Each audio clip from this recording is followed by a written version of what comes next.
किती वर्ष वाजवतोयस रे सतार? गेली 10-15 वर्ष शिकतोय मी सतार. मी तुला सांगतो, अगदी लहानपणी शाळेत असल्यापासून शिकतोय. माझा ना लहानपणी शाळेत असा एक सतार वाजवतानाचा एक असा फोटो काढला होता. मला धड पेलतही नव्हती तेव्हा ती. असं कोणीतरी हात लावून धरलाय त्या सतारीला. पण वर्षा, तुला एक सांगतो, मला जसजशी जमायला लागली ना सतार, तशी खूप मजा येते आता. तू कुणाकडे शिकत होतास?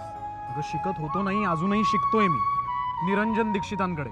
बडे विलायत अली खान साहेबांचे शिष्य आहेत ते. बापरे, असं ऐकलं ना की आयुष्यातली खूप वर्ष वाया घालवलीत असं वाटतं.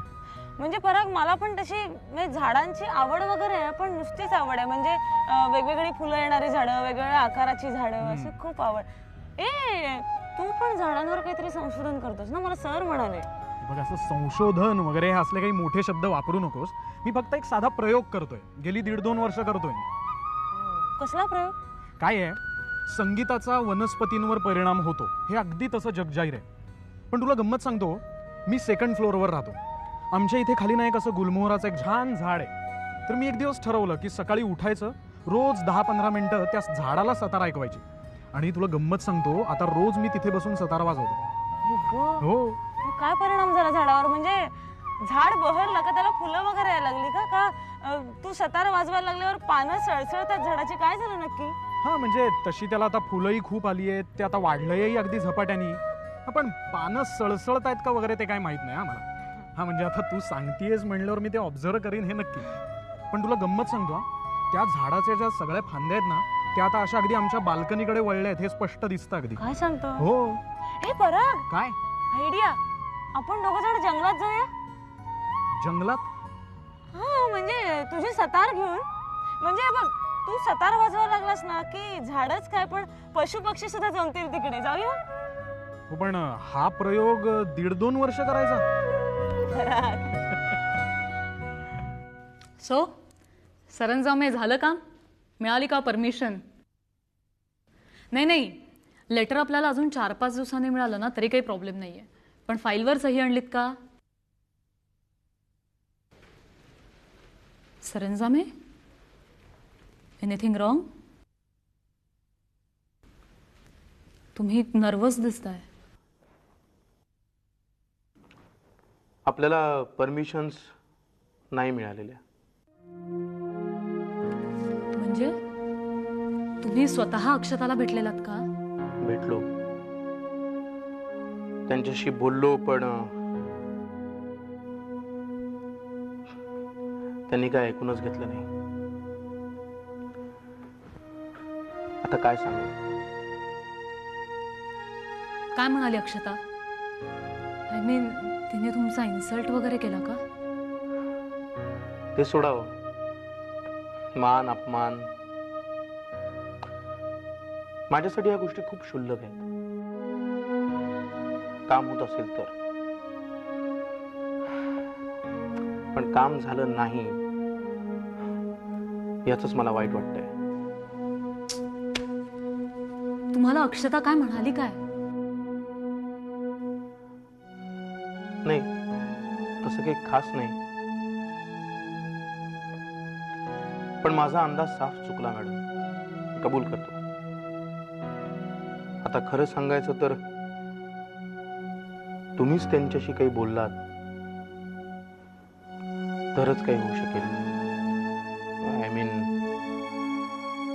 नाही, मी आत्ता बोलते तिच्याशी.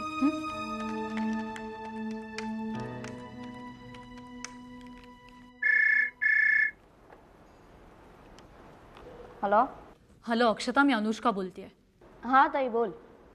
अगं, आमच्या अनिशा इंडस्ट्रीची एक फाईल एका परमिशन करता तुझ्याकडे आली असं आम्हाला कळलंय. हो, सरंजामींनी सांगितलं वाटतं तुला. नाही, इथेही आले होते ते. हो, पण मग त्याचं पुढे झालं काय? काही प्रॉब्लेम आहे का? खरं सांगू का ताई, मला वेळच मिळाला नाही आहे ग ती फाईल बघायला. मी लवकरात लवकर बघून तुला कळवते. ओके? ठीक आहे, bye. Okay, bye.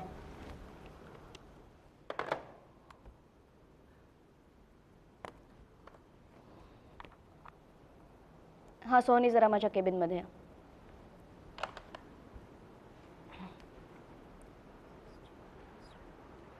Yes madam. Soni, ही अनिशा इंडस्ट्रीजची फाईल तुमच्या कपाटात ठेवा आणि मी सांगितल्याशिवाय ती बाहेर काढायची नाही, कळलं? जा.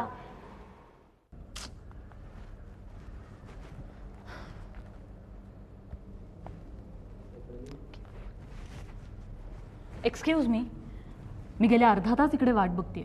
मॅडमना माहिती मी बाहेर बसली आहे? हो मॅडम, तुम्ही अनुष्का महाजन ना? हो. तसा निरोप दिलाय. नाही, तुम्हाला हे माहिती आहे का, मॅडमची मी मोठी बहीण आहे. हो मॅडम, मला वाटतं जोशी मॅडमना सुद्धा ते माहीत असणारच. तुम्ही कोण आहात? मी त्यांच्या सेक्रेटरी सोहनी. एक्सक्यूज.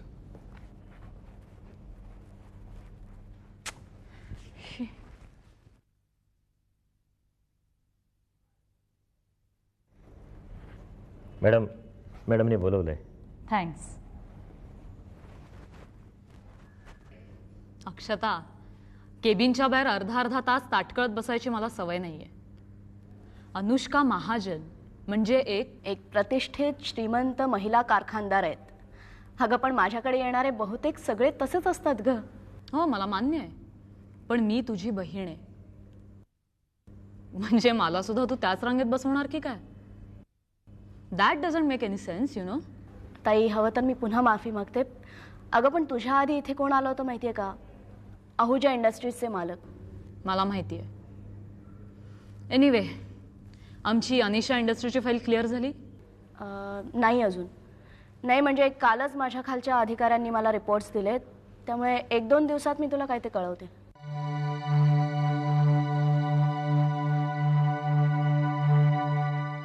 काय मग पराग, हा तुझ्या संगीताचा आमच्या झाडावर काय परिणाम होतोय की नाही? हा म्हणजे तसा आता हळूहळू परिणाम व्हायला लागलाय, पण हा पण कधी येतोय ना याचीच मी वाट पाहत होतो. कसं आहे पराग की तू आपणहून सांगितलंस की तुला वर्षा आवडते, तुला तिच्याशी लग्न करायचंय वगैरे वगैरे वगैरे. पण बघ बुवा, नाही म्हणजे पुन्हा एकदा विचार कर. बंटी, मला एक सांग, तू मला घाबरवतोयस का मदत करतोयस? हं? हे बघ, हसू नकोस. मला असं वाटलं होतं की तू मला 4 सजेशन्स देशील, काहीतरी वैचारिक मदत करशील, पण तू तर नाही. मी काही तुला घाबरवत वगैरे नाहीये. मी फक्त एक तुला धोक्याची सूचना देतोय. तुम्हें पता नहीं है बच्चू, तुम्हारा किससे पाला पड़ा है. बंटी प्लीज, जर असा वागशील ना तर तोटा तुझाच आहे.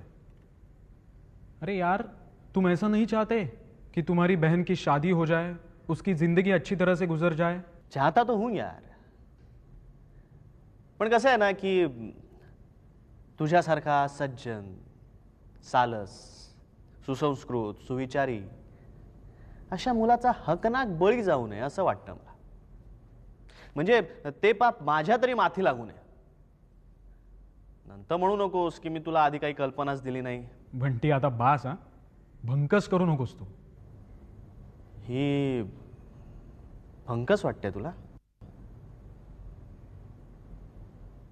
ठीक आहे. मग जेव्हा अनेक झाडं झुडपं, पानं फुलं, कुंड्या तुझ्या घरात येतील ना, तेव्हा तुला कळेल. तुझ्या वाढदिवसाला एक, तिच्या वाढदिवसाला एक, तुमच्या लग्नाच्या वाढदिवसाला एक, प्रत्येक सणासुदीला एक एक अशी झाडच झाडं घरी येतील ना, तेव्हा कळेल तुला. मग तू माणूस आहेस की हरिण आहेस असा प्रश्न पडेल तुला. नाही नाही, हळूहळू अनुभव येईल तुला.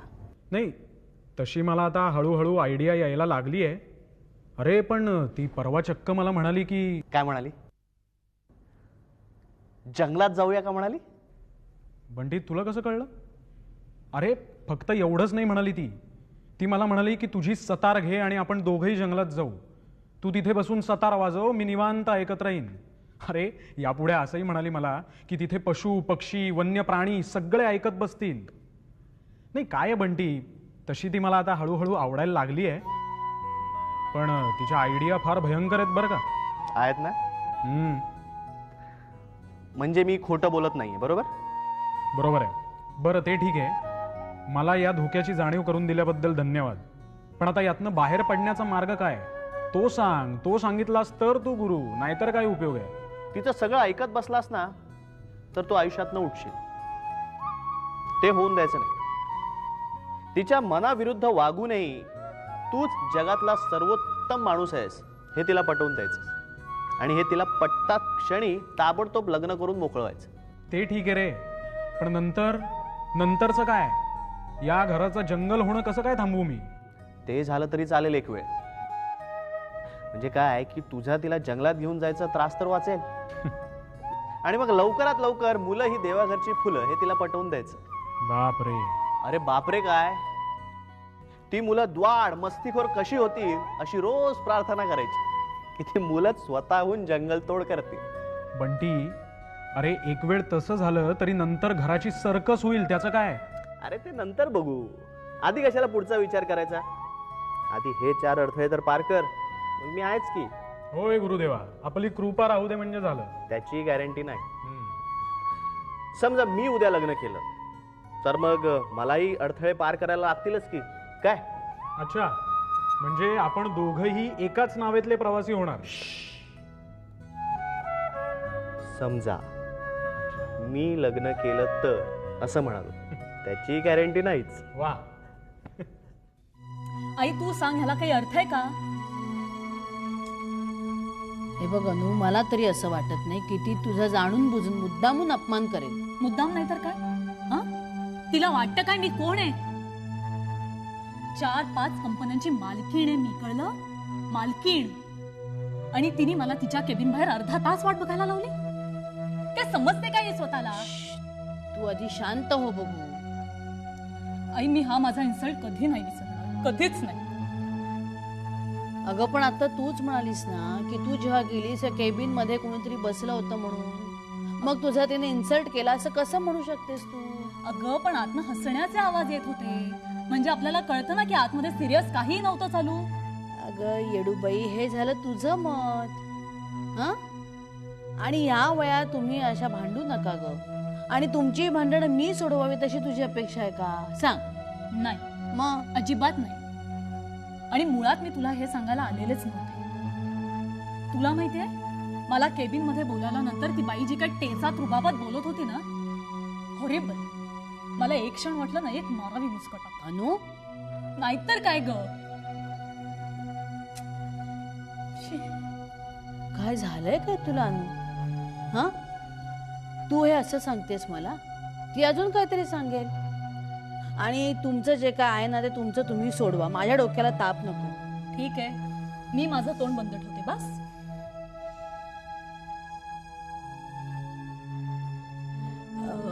त्या मोनीचा 23 तारखेला रिझल्ट आहे ना ग? मी माझं तोंड बंद ठेवलं, तू विषयच बंद केलास. अगं मग काय करू मी दुसरं? काय भांडता तुम्ही या वयात? तू काही आत्ता करू नकोस. तुझी लाडकी लेक आली ना की फक्त तिचे लाड कर. हा,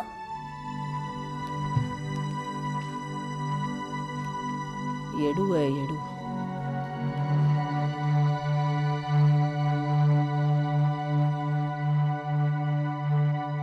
काय चिरंजीव, कसला विचार चाललाय? हा, बरं रेवा आली का रे मार्केटमधून? अच्छा अच्छा अच्छा, म्हणजे तू तिचा विचार करत होतास? नाही रे आबा, मी त्या अक्षताताईचा विचार करत होतो. म्हणजे? अरे ही रेवा आहे ना, त्या अक्षताताईबद्दल मला काही बोलूच देत नाही. हा? अरे तिला, त्या रेवाला अक्षताताई म्हणजे कोणीतरी देवी वगैरेच वाटायला लागली. नाही, ती माझं काय ऐकूनच घेत नाही. नाही नाही नाही, अक्षताबद्दल कुणी काय वेडं बोललं ना तर मी ऐकून घेणार नाही. मग अरे अक्षता किती हुशार आहे हे तिचे शत्रू सुद्धा मान्य करतील. अरे आबा, मला काय ते मान्य नाही आहे का? ती थोरच आहे रे. नाही, पण मी विचार असा करतोय की ती अशी वागूच कशी काय शकली? अशी म्हणजे कशी? आता बघ ना, आजचीच गंमत घे. मी ऑफिसमध्ये गेलो, आमचं सगळं बोलणं झालं, चर्चा झाली. नाही, तिने मला सगळे मुद्दे छान पटवून सांगितले. अरे पण मी काय म्हणतोय ते ती ऐकून घ्यायलाच तयार नाही. तिने काय मला बोलायला जागा शिल्लक ठेवली नाही. चला, म्हणजे आता पूल होणार तर? नाही आबा, अगदीच काही तसं नाही. नाही म्हणजे मला अक्षताताईचे मुद्दे पटलेले आहेत, पण अजून मी माझा असा स्पष्ट होकार वगैरे काही दिलेला नाही. हे म्हणजे कसं झालं माहितीये का? भर रस्त्यामध्ये ट्रॅफिक असताना बॉनेट लावून गाड्या उभ्या करायच्या. मी पुढे जाणार नाही आणि तूही जायचं नाही. हा, मागे ट्रॅफिक जॅम होते ना, आपल्या बापाचं काय जातंय. हा असला तुझा आडमुठेपणा झाला, हट्टीपणा. अरे आबा, मला पर्याय नाहीये. असं काय करतोस तू? हे बघ, मला माझ्या मतदारसंघाला तोंड द्यायचंय, अक्षता ताईला नाही. मग आता पुढे काय करणार आहेस? हा, म्हणजे तिला विरोध करायची इच्छा नसताना सुद्धा तिला तू विरोध करत राहणार आहेस? येडा आहेस. अरे आबा, विरोध करणार कसा? हे बघ, विरोध करण्यासाठी काहीतरी असं ठोस कारण पाहिजे ना. नाही म्हणजे पुढचा माणसाचं म्हणणं आपल्याला पटतच नाहीये किंवा पुढचा माणूस आपल्याला आवडतच नाहीये, तर आपण विरोध करू शकतो रे. पण इथे ज्या व्यक्तीबद्दल आपल्याला आदर असतो ना, तिथे साली गोची होते सगळी. आदर आहे ना? हो ना. अक्षताताईबद्दल आदर आहे ना? हो. मग ती अशी कशी वागू शकते हे मगाशी काय म्हणालास? आता बघ, मी तुला सगळंच सांगतो. अक्षताताई या ऑफिसमध्ये असते ना, तेव्हा ती अशी सॉलिड, करारी, कर्तबगार IAS ऑफिसर म्हणून वागत असते बरं का. आणि दुसऱ्या क्षणाला मधनच ती एकदम हसतमुख अक्षताताई सारखीच वागायला लागते रे. आता आजचं सकाळचं बघ. आज सकाळी मी ऑफिसमध्ये गेलो. याच प्रोजेक्टवर ना आमची सॉलिड कचाकची वगैरे झाली. मी तणतणलो, वादावादी झाली, उठलो. म्हटलं मी जातोच सरळ, कशाला थांबू मी ते, म्हणून मी निघालो. केबिन मधनं बाहेर जाणार तर तेवढ्यात मला अक्षताताईने अडवलं. म्हणली, भूषण थांब. मी म्हटलं आता काय झालं? म्हणाली, गाडी आणलीस? म्हटलं नाही. आता दुर्दैव कसं साथ देतं बघा. नेमकं मी ड्रायव्हरला गाडी घेऊन दुसऱ्या कामाला पाठवलं होतं. म्हटलं गाडी आणलेली नाही. मला म्हणली, हे बघ, माझं 5 मिनिटात काम संपतंय, इथेच केबिनमध्ये बसायचं. काम संपल्यानंतर दोघं एकत्र निघू. वाटेत जाता जाता मला कुठेतरी कॉफी पाज आणि मग मी तुला घरी सोडते. आता तुला यात हसायला काय झालं आबा? ही अक्षता आहे ना, ती खरंच खूप हुशार आहे. अरे हो ना. म्हणजे एकदा ती तुझ्याशी तू नगरसेवक असल्यासारखं वागते आणि दुसऱ्या क्षणी तुझ्याशी मोठी बहीण असल्यासारखी वागते. सांगतोय काय मग मी तुला मगाचपासून. आणि आबा, कसं आहे ना, ज्या माणसाबद्दल आदर आहे त्याच्यावर रागवता येत नाही ना. आणि ज्याच्यावर रागवता येत नाही त्याच्याशी भांडणार कसं? आणि भांडता येत नाही म्हटल्यावर विरोध कसला डोंबलाचा करणार मी? बरं, मी असा एक विचार करून बघितला. म्हटलं हिला अक्षता ताई म्हणून पटवता येते का बघूया. पण लगेच ती अशी IAS ऑफिसर होते बरं का. नाही म्हणजे कॉफी पिऊन झाली ना, त्यानंतर घरी येत असताना मी तसा प्रयत्न केला, पण तोही फसला. आलंय सगळं लक्षात आलंय माझ्या. भूषण, तुझी खरंच गोची आहे, गोची. Anyway, all the best.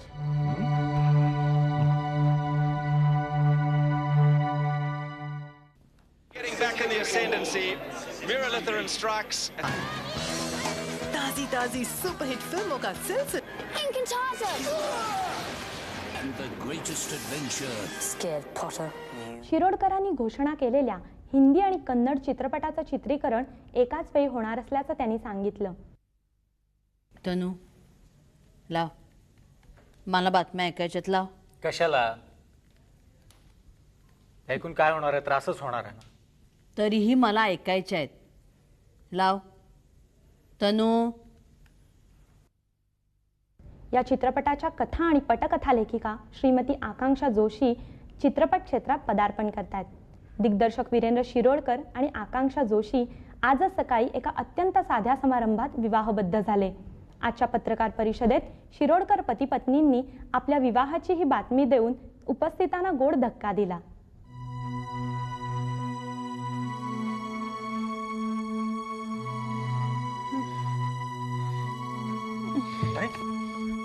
सुधाई, तुला काय होतंय? सुधाई, सुधाई, काय होतंय तुला? हॅलो. हो, बातमी कळली. अभिनंदन.